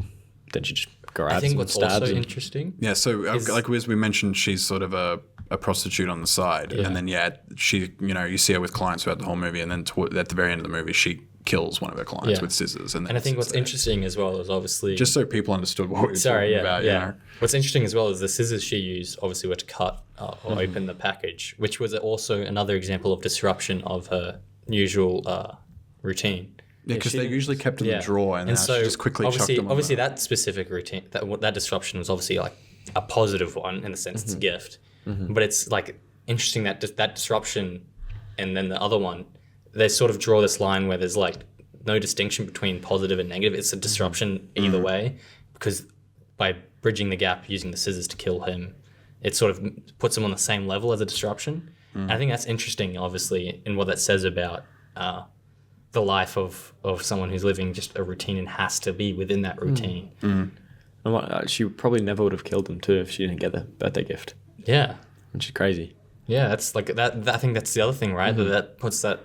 Maybe Well, I not think it's specifically the exact same an amalgamation of I love that word. clearly at that point, just sort of the monotony of her whole life was just starting to fall down upon Yeah. her, and that wasn't the only thing that sort of fucked up in her normal routine. No. She was fucking up throughout the whole day, and then that was just another thing.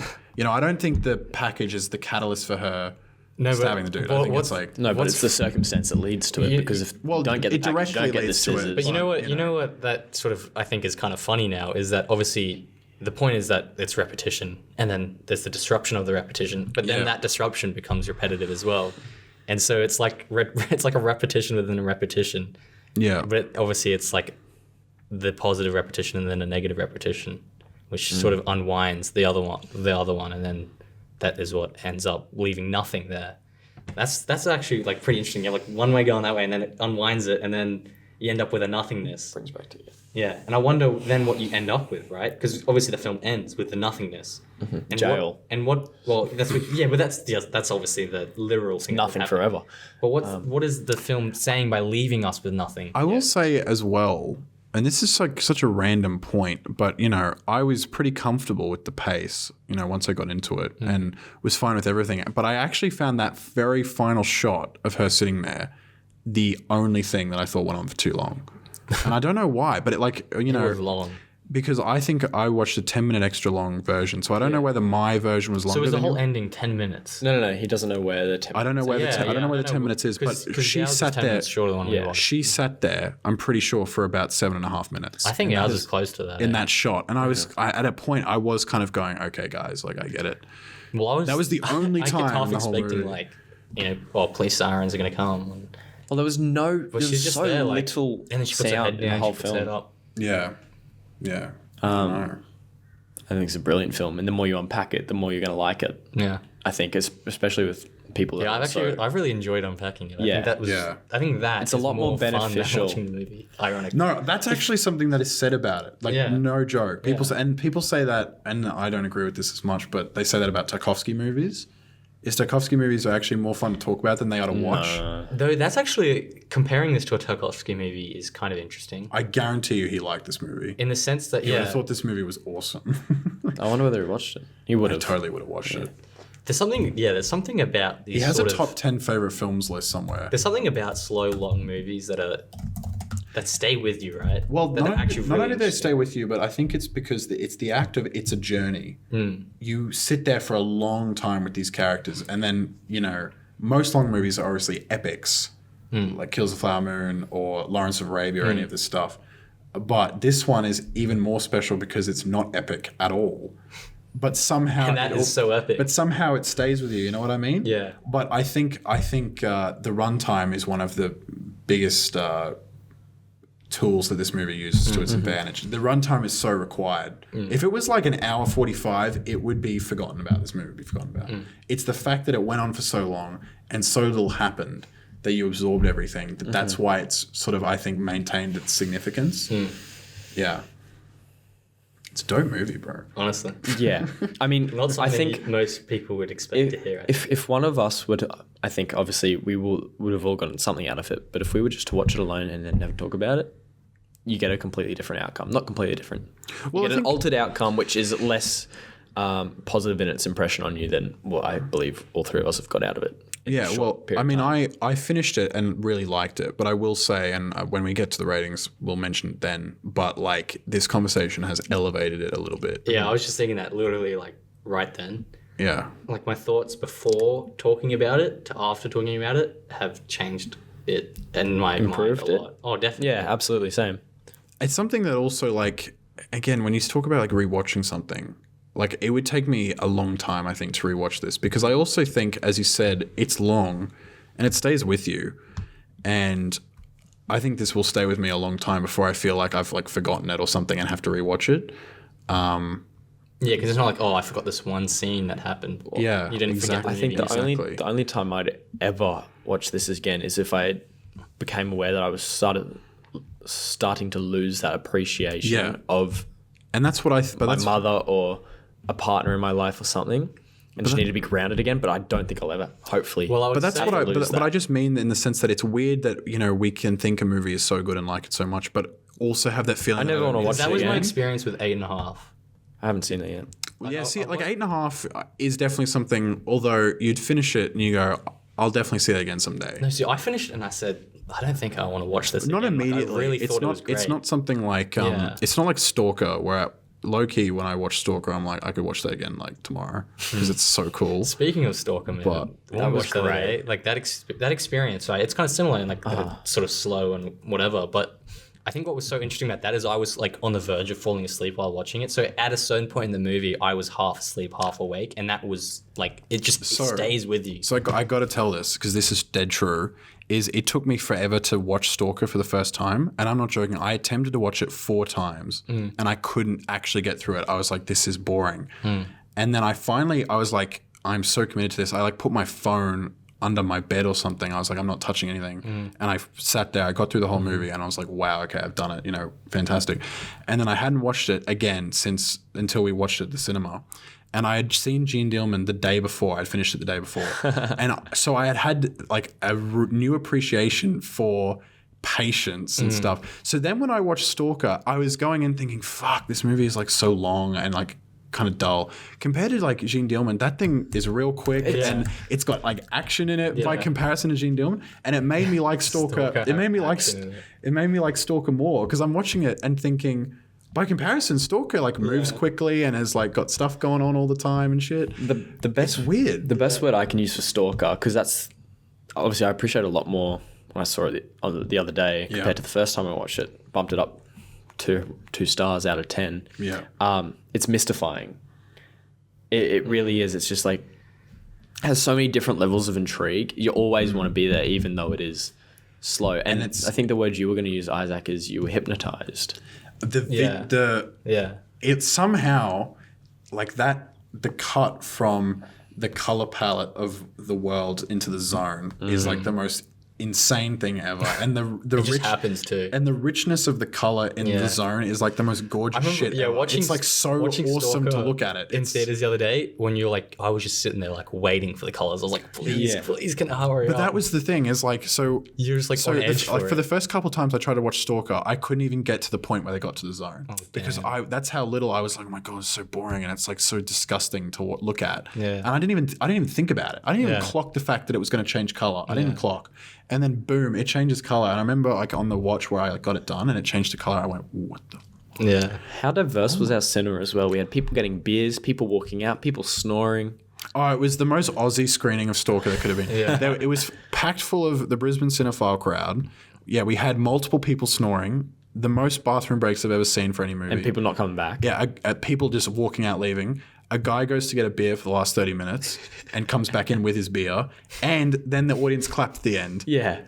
That's crazy. And the only other time that's happened was for 2001. Yeah. That's just crazy. Oh, and The Dark Knight. I saw The Dark Knight. Also, people clap for that. I wanted to say as well, like when you were saying how like watching Stalker and then this, you get that sort of But literally by feeling, comparison, Stalker is so much quicker than Jeanne Dielman. to use a word that's all too familiar for me and Marlon, it's all about perspective, It's all perspective, man. That's right. It's insane how but much that impacts your view on things. But the fact that I really enjoyed watching Jeanne Dielman has now also just helped me in my appreciation for just letting things take their time. Yeah. And so then when I watched Stalker, I like was so comfortable with the pace. Do you think And I that was- applies to your life as a whole too, not just in the act of watching? No. No. No, I'm still like, if someone's Fair taking enough. time on the road, I beep them. Just hurry up. I got no time for that. But when I watch movies, like, you know, if I want to watch more Tarkovsky movies or something, I'm going to be like, this is going to be chill. No problem. No problem. Very need to watch more. very digestible. Yeah, you're watching Tarkovsky. A low key, I'm is thinking like- about watching Solaris tonight because I'm like, Dude, Solaris is actually really, really fun. You know what kind of freaked? You know what kind of? It's fun in a Tarkovsky way. it's a Tarkovsky You know what fun. freaked me out after Stalker? Is I got home on my phone, looked at memories from a year ago today of the Yeah. day we saw Stalker, and it was I just got my Mac, and I was watching The Sacrifice. Oh, real? So a year ago to the day, I was watching How long another is The Tarkovsky Sacrifice? film. when was the... It's like two and a bit. What was Yeah. the date? I really of like that? that Half or movie something. too. Yeah. What was the date we watched that? Do you remember? Stalker. Yeah. What day was it? Well, was it the 20th? It was Did we all watch Saturday, together? so it No. was- in the Monday, cinema. Stalker. Stalker in We the all saw it cinema. together. Oh, the So it's most recent one. 27th? I think you meant the first time. No, we all watched it. 25th. Right. 25th. that's 3 We're days officially ago. declaring that the 25th of November is Tarkovsky Day. Tarkovsky Day. Tarkovsky Day. On that day, Is there a on the 25th of Tarkovsky Day November, already? you gotta crack open a Tarkovsky and give it a go. Jeez. They'd probably just do it there on his isn't one. birthday or some shit. Nah, that's we got- usually yeah, when that's is- usually how they do that. Have you seen that photo of him? Like, 4th of April. That's my birthday. it's actually. Yeah. Damn. God. I'm going to be the next best director. You share Start you late. share a birthday with Tarkovsky. That's wild. That's pretty cool. The only thing that I have is that Marlon Brando died on my birthday. I'm named after him. That's it. That's it. Well, should we right, wrap should we up wrap Jeanne up? Dielman? We have said a Yeah. lot. Jeez, actually, that was quite a long discussion.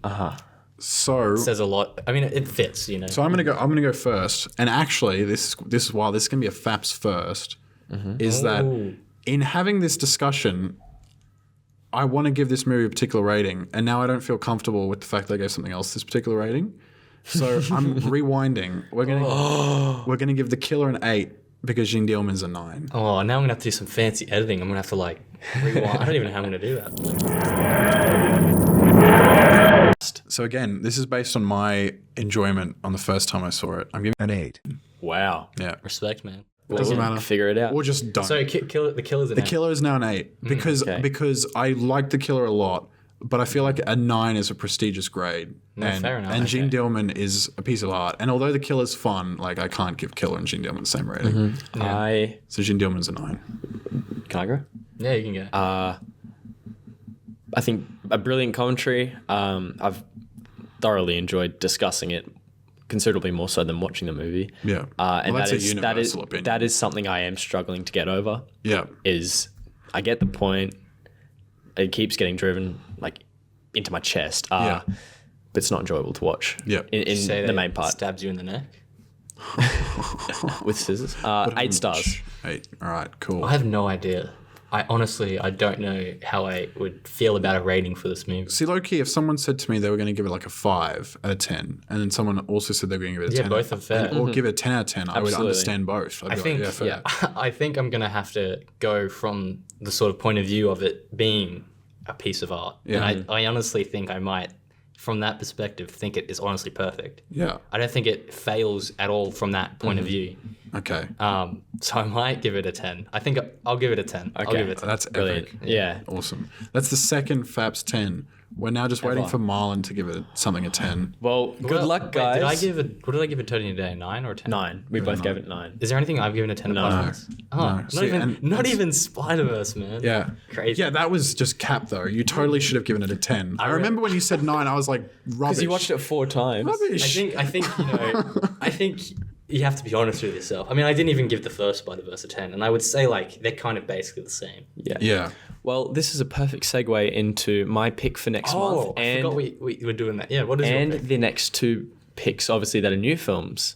So there is Do we mention always. those first or your pick first? I was going to say my Okay, pick. okay, yeah. So there's always a potential for a 10 next podcast for me. Okay. But my pick is, I believe, a 1989 film directed by Paul Thomas Anderson, Magnolia? Magnolia. Okay. How did you know it was going to... Oh, you knew the Because year? I knew Paul Thomas Anderson, and I was like, How many of the... because have you I've seen all PTA Oh, movies because except obviously one that you Magnolia. haven't seen as well. Yeah, so I was like, it's gonna be Magnolia. I've only seen a few of his. It's been on my watch list Good choice. for a long, long time.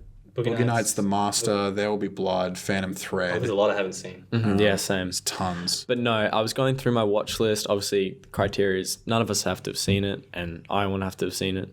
I want to see it. And it sort of hit me. I was like, Magnolia. Good choice. Because I was saying to Nick also before. 3-hour movie. Yeah, 3 hours. You suck. Man. we agreed on this. We agreed we were going to do a 10-minute short film on Disney Plus.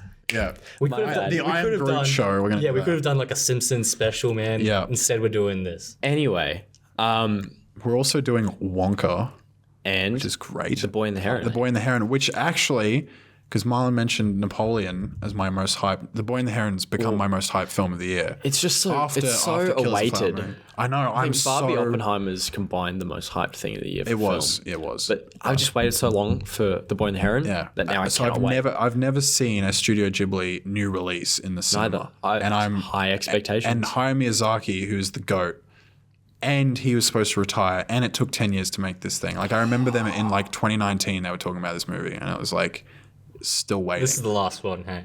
It's supposed to be, but you know he might be. Knowing him, he might not. But Is he in his 70s? he's in his 80s. I think he's Wow. 80. I think he's 82. think But he's been working on this movie for I think like 8 years now. So That's incredible. Imagine it sucks. yeah, guys, sorry. it was trash. You know. What's the best Ghibli movie? Let's see. Princess Mononoke is my favorite. I like Spirited Away still the most. I've seen that in cinema. It's amazing. Yeah. See, I've never seen a Studio Ghibli even in the cinema. You I know need to what? see- Yeah, Spirited Away or My Neighbor Totoro, I think. I'm gonna go Princess Mononoke for my favorite. Spirited Away. Anyway, we can talk more about Studio They're all Ghibli up on the... The Wind Rises is good too. Yeah, that's a Yeah. slap. Porco Rosso is so good. But yeah, anyway, we can talk more about Ghibli or Yeah, Ghibli we'll films save that. on the next podcast when we do watch The Boy and the Heron. But thank you so much for listening. Yeah. We hope you enjoyed. Yeah. I mean, yeah, there's stuff to get hyped for. We got that next episode. Plenty of good things to And talk the about. end of year wrap up will be in December as well at some point. Be a separate video. Separate video. But yes. Yes. Unfortunately for Isaac, he'll have to edit that. But yeah, lots of fun things to expect. We hope you're enjoying your break from work or university, whatever you're up to. Unless you're still working, in which case, Yeah. like, tough. Or, you know, yeah. And have a good night. Have a good night, guys. Appreciate it. have a good day even if it's daytime. Yeah, absolutely. Have a good morning if you're beginning the day. Thank you. Thanks so much, guys. Appreciate it. Thank you.